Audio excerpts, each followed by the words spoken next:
বন্ধুরা, আশা করি তোমরা সবাই ভালো আছো। তোমার চ্যানেলে তোমাদের সবাইকে স্বাগতম। তো আজ এই মুহূর্তে তোমাদের সামনে এমন একটা প্রশ্ন শেয়ার করতে চলেছি। প্রশ্নটা ভাইটাল একটা প্রশ্ন। শুধু বলবো যে প্রশ্নটা দেখে যাও, উত্তরগুলো রেডি করে যাও। বেশিরভাগ প্রশ্নের উত্তর তোমাদের জানা, যদি কোনো প্রশ্নের উত্তর না জানা থাকে তো সেটা জেনে যাও। এমসিকিউ এবং এসএকিউ এর উত্তরগুলো আমরা এই মুহূর্তে তোমাদের সামনে শেয়ার করছি। এই প্রশ্নের উত্তরগুলোও কিন্তু খুব ইম্পর্ট্যান্ট এবং পরীক্ষায় আসার মতো। তো চলো আমরা পরপর উত্তরগুলো জেনে নেব। আর আবারও বলছি, ব্রড টাইপের প্রশ্ন যেগুলো রয়েছে এবং এমসিকিউ এসএকিউ টাইপের প্রশ্ন যেগুলো রয়েছে, এখান থেকে কিন্তু অনেক প্রশ্ন তোমরা পরীক্ষাতে কমন পাবে। শুধু এটুকু বলে রাখলাম, আর বাদবাকি কথা পরীক্ষার হলে গিয়ে হবে।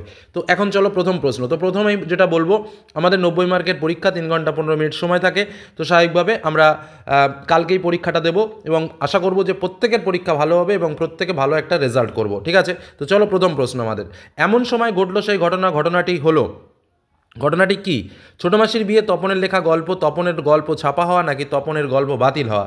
উত্তরটা কি? উত্তরটা হচ্ছে তপনের গল্প ছাপা হওয়া, অর্থাৎ উত্তর হচ্ছে গ দাগ। পরবর্তী প্রশ্ন, স্টেশনের কাছে নদীটিকে নদের চাঁদ চেনে 5 বছর ধরে, 4 বছর ধরে, 3 বছর ধরে, 2 বছর ধরে? উত্তরটা কী হবে? 4 বছর ধরে, অর্থাৎ উত্তর হচ্ছে খ দাগ। পরবর্তী প্রশ্ন, গিরিশ মহাপাত্রের ট্যাকে পাওয়া গিয়েছিল 2 টাকা ও গন্ডা 6 পয়সা, 1 টাকা ও গন্ডা 4 পয়সা, 2 টাকা ও গন্ডা 4 পয়সা, 1 টাকা ও গন্ডা 6 পয়সা। এইভাবে কিন্তু আমাদের ব্রেনটাকে ঘুলিয়ে দেওয়া হয়। তো উত্তরটা কি? 1 টাকা ও গন্ডা 6 পয়সা, অর্থাৎ উত্তর হচ্ছে ঘ দাগ। পরবর্তী প্রশ্ন, বিশ্বমায়ের আসন পাতা আছে কোথায়? জগতের ওপর, মহাবিশ্বের ওপর, মহাসমুদ্রের ওপর নাকি বাহুর ওপর? তো উত্তরটা কি? বিশ্বমায়ের আসন পাতা আছে বাহুর ওপর। পরবর্তী কোশ্চেন, আমাদের কথা কে বা জানে? আমরা হলাম অসহায় মানুষ, শ্রমজীবী মানুষ, ভিখারি মানুষ নাকি ভবঘুরে মানুষ? তো উত্তরটা কী হবে? অসহায় মানুষ। আমাদের কথা কে বা জানে? আমরা হলাম অসহায় মানুষ। ঠিক আছে? পরবর্তী প্রশ্ন, নিভৃত অবকাশের স্রষ্টা কি সংগ্রহ করেছিল? দুর্বোধ রহস্য, অজানা রহস্য, সৃষ্টির রহস্য নাকি দুর্গম রহস্য? তো উত্তরটা কি? দুর্গম রহস্য। নিভৃত অবকাশের স্রষ্টা কি সংগ্রহ করেছিল? দুর্গম রহস্য। দেখো, এই দুর্বোধ, দুর্গম, অজানা, সৃষ্টি এসব দেখলে কিন্তু ব্রেন গুলিয়ে যাবে। যার জন্য কবিতার লাইনটা একটু মনে রাখবে, লাইন থেকে কিন্তু প্রশ্ন আসবে, এটা কিন্তু বারবার বলছি। পরবর্তী প্রশ্ন, চীনারা চিরকাল লেখার ক্ষেত্রে ব্যবহার করে আসছে ব্রোঞ্জের শলাকা, সোনার কলম, তুলি নাকি কুইল? তো উত্তরটা কী হবে? উত্তরটা হচ্ছে তুলি। ঠিক আছে? পরবর্তী প্রশ্ন, অরণ্যে রোদন বললে কোন ব্যঞ্জনার অর্থ প্রকাশিত হয়? বনে গিয়ে কান্না, নিষ্ফল খেদ, আক্ষেপ নাকি অনুরাগ? তো উত্তরটা কী হবে? উত্তরটা হচ্ছে নিষ্ফল খেদ। পরবর্তী প্রশ্ন, কখনো বা সিংহের নিবের মুখে বসানো হতো, কখনো বা সিংহের নিবের মুখে বসানো হতো কি? সোনা, রূপা, প্লাটিনাম নাকি হিরে? উত্তর হলো হিরে। পরবর্তী প্রশ্ন, বিধি মোরে না করো নৈরাশ, নিম্নরেখ পদটি কোন কারক? ধরো এখানে যেটা রয়েছে তার মধ্যে, মনে করো তোমরা এর মধ্যে বিধিতে দাগ চিহ্ন দেওয়া আছে, অর্থাৎ বিধি পদটি কোন কারক হবে? বিধি মোরে না করো নৈরাশ, আমি আবারও বলছি, বিধির তলে দাগটা দেওয়া রয়েছে, এই বিধি পদটি কোন কারক হবে? তো বিধি মোরে না করো নৈরাশ, নিম্নরেখ পদটি কোন কারক? উত্তর অপশান রয়েছে কর্তৃকারক, কর্মকারক, সম্বোধন পদ নাকি সম্বন্ধ পদ। তো এর মধ্যে উত্তরটা কী হবে? এর মধ্যে উত্তরটা হচ্ছে সম্বোধন পদ। ঠিক আছে? বিধি মোরে না করো নৈরাশ, তাহলে বিধিটা কি? অবশ্যই সম্বোধন পদ হবে। পরবর্তী প্রশ্ন, বহুব্রীহি সমাসে প্রাধান্য থাকে পূর্বপদের অর্থ, পরপদের অর্থ, উভয় পদের অর্থ, ভিন্ন পদের অর্থ? বহুব্রীহি সমাসে কিসের প্রাধান্য থাকে? মনে রাখবে, বহুব্রীহি সমাসে কিন্তু ভিন্ন পদের অর্থ প্রাধান্য থাকে। ভেরি ভেরি ইম্পর্টেন্ট কিন্তু এই প্রশ্নটা। পরবর্তী প্রশ্ন, জিজ্ঞাসিলে মহাবাহু বিস্ময় মানিয়া চিহ্নিত পদটির মানে মহাবাহু যে সমাসের, সেটি কোন সমাসের? ঠিক আছে? বহুব্রীহি, তারপরে তোমার কর্মধারয়, অব্যয়ীভাব নাকি দ্বন্দ্ব? মহান যে বাহু, মহাবাহু, তা কি হয়? কিন্তু মহাবাহু বললে আমরা কি বুঝি? একজনের কথা বুঝি। কার নাম বুঝি? ইন্দ্রজিতের কথা বুঝি। তো সেই ইন্দ্র, যেহেতু শব্দ একরকম, মিনিং হচ্ছে আর একরকম, তাহলে এরকম বোঝালে কি হবে? বহুব্রীহি। তাহলে উত্তরটা কি? বহুব্রীহি। পরবর্তী প্রশ্ন, কর্তৃকারকের নিজস্ব বিভক্তি হলো, কর্তৃকারকের একটা নিজস্ব বিভক্তি আছে, সেটা কোন বিভক্তি? সেটা এ কে তে শূন্য, কারণ আমরা জানি কর্তৃকারক মানেই বেশিরভাগ ক্ষেত্রে, বেশিরভাগ মানে কি সবই শূন্য বিভক্তি হয়। তাহলে উত্তরটা কী হবে? কর্তৃকারকের নিজস্ব বিভক্তি কাকে বলা হয়? শূন্য বিভক্তিকে। পরবর্তী প্রশ্ন, তোমার নাকি মেয়ের বিয়ে, এটি কোন বাক্যের উদাহরণ? আবেগসূচক, সন্দেহবাচক, শর্ত সাপেক্ষ নাকি অনুজ্ঞাবাচক? তোমার নাকি মেয়ের বিয়ে, এটি কোন ধরনের বাক্যের উদাহরণ? তোমার নাকি, এই জায়গাটাই কিন্তু আমাকে বুঝে নিতে হবে। নাকি মানে কি একটা সন্দেহ চোখে, তার মানে উত্তরটা কী হবে? সন্দেহবাচক। পরবর্তী প্রশ্ন, গোড়া থেকে বলা যাক বাক্যটি কর্তৃবাচ্যে পরিণত করলে কি হবে? গোড়া থেকে বলা যাক বাক্যটি কর্তৃবাচ্যে পরিণত করলে কি হবে? তাহলে গোড়া থেকে বলা হলো, হযুক্ত শব্দ আসে না। গোড়া থেকে বলবো, যাই হোক দেখছি বলবো কথাটা হবে না, কারণ বলা যাক একটা টেন্স আর বলবো আর একটা টেন্সে চলে গেল। গোড়া থেকে বলা হোক, হযুক্ত শব্দ বাদ হয়ে গেল, আর গোড়া থেকে বলি, এটাই ঠিকঠাক। তাহলে উত্তরটা কী হবে? গোড়া থেকে বলি। পরবর্তী প্রশ্ন, আজ কি গরম?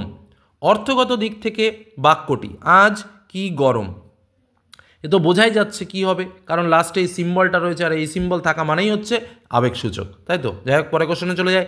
কৃদান্ত পদের পূর্বস্থিত পদকে কি বলা হয়? মনে রাখবে, কৃদান্ত পদের পূর্বস্থিত পদকে বলা হয় উপপদ। কি বলা হয়? উপপদ বলা হয়, অর্থাৎ উত্তর ঘ দাগ। এবার আমরা চলে আসবো এসে কিউ প্রশ্ন এবং তার উত্তর নিয়ে। প্রথম প্রশ্ন, অমৃত ও ইসাব ওদের কাছে এলো। অমৃত ও ইসাব কাদের কাছে কখন এসেছিল? মনে রাখবে, হোলির দিন পড়ন্ত বিকালে নিম গাছের নিচে গ্রামের একদল ছেলে জড়ো হয়ে ধুলো চুরোচুরি খেলছিল এবং অমৃত ইসাব হাত ধরাধরি করে সেই সময় ছেলেগুলোর কাছে এসেছিল। পরবর্তী প্রশ্ন, নিজের এই পাগলামিতে যেন আনন্দ উপভোগ করে, এখানে কার কথা বলা হয়েছে? এখানে নদীর বিদ্রোহ গল্পের প্রধান চরিত্র নদের চাঁদের কথা বলা হয়েছে। সে কিসে আনন্দ উপভোগ করে? সে নদীর জন্য যে অস্বাভাবিক পাগলামি করে তাতেই সে আনন্দ উপভোগ করে। পরবর্তী প্রশ্ন, ভ্রাম্য যাত্রায় ট্রেনে অপূর্বর কে কে সঙ্গী হয়েছিল? ট্রেনের সঙ্গী ছিল আরদালি এবং অফিসের একজন হিন্দুস্তানি ব্রাহ্মণ পেয়াদা। পরবর্তী প্রশ্ন, এটা আমার প্রাণের অনুরোধ। বক্তা কোন অনুরোধকে প্রাণের অনুরোধ বলেছেন? বক্তা জগদীশবাবু ছিলেন, ঠিক আছে? জগদীশবাবু নিজের বাড়ি থেকে যখন বিরাগীজিকে কয়েকটা দিন থেকে যাওয়ার জন্য অনুরোধ করেছিলেন, তখনই সেই থেকে যাওয়ার অনুরোধটাই কিন্তু তার কাছে প্রাণের অনুরোধ ছিল। তারপরে তপন আর পড়তে পারে না। তপনের পড়তে না পারার কারণ কি? কারণ তপন নিজের লেখা গল্পটি পড়তে গিয়ে যখন দেখে যে গল্পটি পুরো কারেকশন করে দেওয়া হয়েছে, সেখানে সে তার নিজস্বতা বলে আর কিছু অবশিষ্ট নেই, তখন সে আর নিজের লেখাটি পড়তে পারে না। পরবর্তী কোশ্চেন, রক্তের একটা কালো দাগ বলতে কবি কি বুঝিয়েছেন? দেখো, রক্তের দাগ শুকিয়ে গেলে কি হয়? কালো হয়ে যায়। এবং যুদ্ধ যা ক্রমান্বয়ে হত্যা করে রক্ত ঝরায়, আর রক্তের কালো দাগ সেই হত্যার দুঃখময় স্মৃতিচিহ্ন, এটাই হলো রক্তের কালো দাগ। আমরা ফিরেছি দৌড়ে দৌড়ে।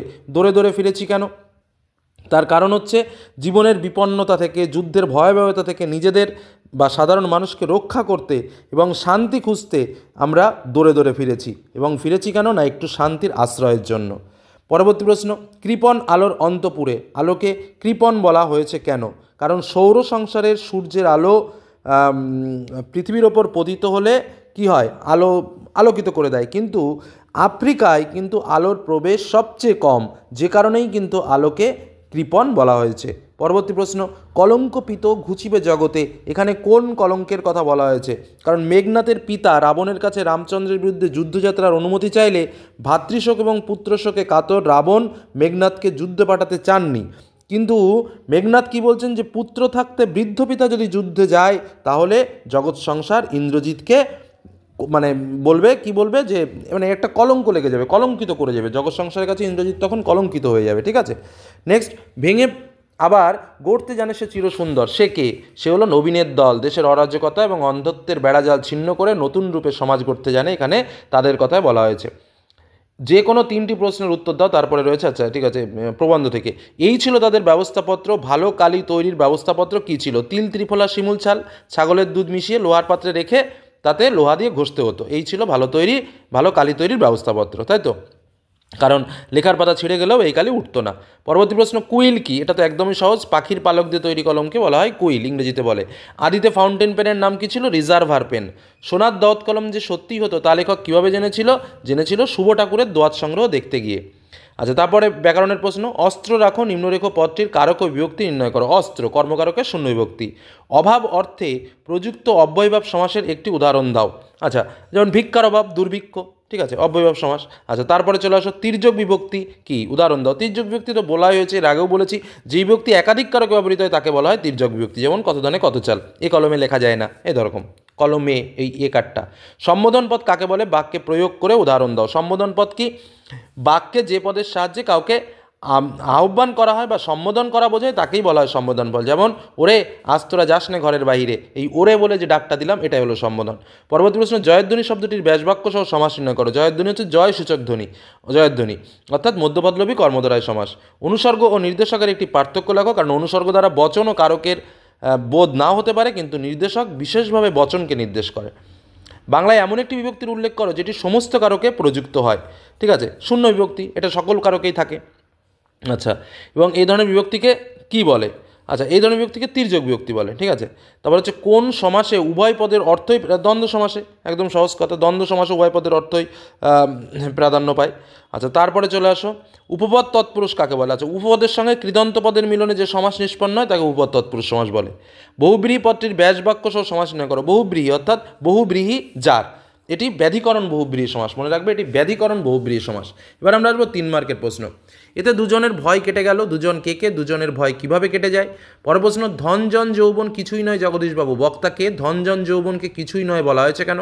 কবিতা থেকে 3 মার্কের প্রশ্ন। হেনকালে প্রমীলা সুন্দরী ধরি পতি কর যুগ, হেনকাল বলতে কোন পরিস্থিতির কথা বলা হয়েছে? এই অবস্থায় তার পতির প্রতি যে মিনতি প্রকাশ পায় তা কবিতা অবলম্বনে লেখো। এবং চিরচিহ্ন দিয়ে গেল তোমার অপমানিত ইতিহাসে, চিরচিহ্ন কি, কারা কীভাবে ইতিহাসে চিরচিহ্ন দিয়ে যায়? গল্প থেকে 5 মার্কের প্রশ্ন। ব্যঞ্জক গল্পটির নামকরণের সার্থকতা বিচার করো। আরেকটা প্রশ্ন, নদীর বিদ্রোহ থেকে, নদীকে এভাবে ভালোবাসার একটা কৈফিয়ত নদের চাঁদ দিতে পারে, নদের চাঁদ নদীকে কীভাবে ভালোবাসে, এই ভালোবাসার কারণ কী? কবিতা থেকে 5 মার্কের প্রশ্ন। গান কীভাবে অস্ত্রের মোকাবেলা করতে সক্ষম, তা অস্ত্রের বিরুদ্ধে গান কবিতা অবলম্বনে লেখো। এবং আরেকটা প্রশ্ন, সেই মেয়েটির মৃত্যু হলো না, কোন মেয়েটির কথা বলা হয়েছে, সেই মেয়েটির মৃত্যু হয়নি কেন? প্রবন্ধ থেকে প্রশ্ন। প্রাচীনেরা কি বলতেন, লেখকেরা কীভাবে কালি প্রস্তুত করতেন? বাংলা ভাষায় বিজ্ঞান চর্চার সমস্যাগুলো কীভাবে দূর করা সম্ভব, পাঠ্য প্রবন্ধ অবলম্বনে লেখো। নাটক থেকে প্রশ্ন। সিরাজদৌল্লা নাট্যাংশ অবলম্বনে সিরাজ চরিত্রটি বিশ্লেষণ করো। এবং আরেকটা হচ্ছে, তোমাদের কাছে আমি লজ্জিত, কে কাদের কাছে কেন লজ্জিত? কোনি থেকে প্রশ্ন। বারুণী কি, বারুণীর দিনে গঙ্গার ঘাটের বর্ণনা দাও। কোনি কীভাবে বাংলা দলের সুযোগ পায় তা গল্প অবলম্বনে লেখো। একজন আদর্শ প্রশিক্ষকের যে সমস্ত বৈশিষ্ট্য থাকা উচিত তা ত্রিশের মধ্যে কতখানি বর্তমান, গল্প অবলম্বনে লেখো। বঙ্গানুবাদ। Last Sunday was a memorable day in my life, শেষ রবিবার আমার জীবনে একটা স্মরণীয় ঘটনা। I want to the river for taking my bath as usual, আমি নদীতে যাই সাধারণভাবে, যেমন আমি স্নান করতে যাই ঠিক সেরকমভাবে। দ্য বিদিন ঘাট ওয়াজ নট ক্রাউডেড দেন, তখন সেই ঘাট অতটা মানে ছিল না, ক্রাউডেড ছিল না, মানে ভিড় ছিল না। অনলি 2 বয়েজ আর bathing in the river at the time, মাত্র দুটো ছেলে সেখানে স্নান করছিল, এইটুকুই। নেক্সট এবার আসবো তোমার সংলাপ প্রতিবেদনে। সংলাপে রয়েছে, অত্যাধিক পরিমাণে গাছ কাটার ফলে গ্রীষ্মের প্রকোপ উত্তরোত্তর বৃদ্ধি পাচ্ছে, এ বিষয়ে 2 বন্ধুর মধ্যে কাল্পনিক সংলাপ। এবং প্রতিবেদনে রয়েছে, সরকারি বিদ্যালয়ে মাধ্যমিক স্তরের ছাত্রছাত্রীদের উপস্থিতির সংখ্যা ক্রমশ নিম্নমুখী, এ বিষয়ে একটি প্রতিবেদন। আর রচনাতে রয়েছে, বাংলার উৎসব, চরিত্র গঠনে খেলাধুলার ভূমিকা, প্রাত্যহিক জীবনে জল এবং একটি নদীর আত্মকথা। এই হলো আমাদের একটা প্রশ্ন, যে প্রশ্নটা কিন্তু ভাইটাল একটা প্রশ্ন, এটুকুই শুধু বললাম, ভালো করে প্র্যাকটিস করে যেও। এবং এমসিকিউ যে প্রশ্নগুলো বললাম সেগুলোর উত্তর সহ আলোচনা করলাম, এগুলো কিন্তু তোমার খুব কাজে লাগবে। ধন্যবাদ।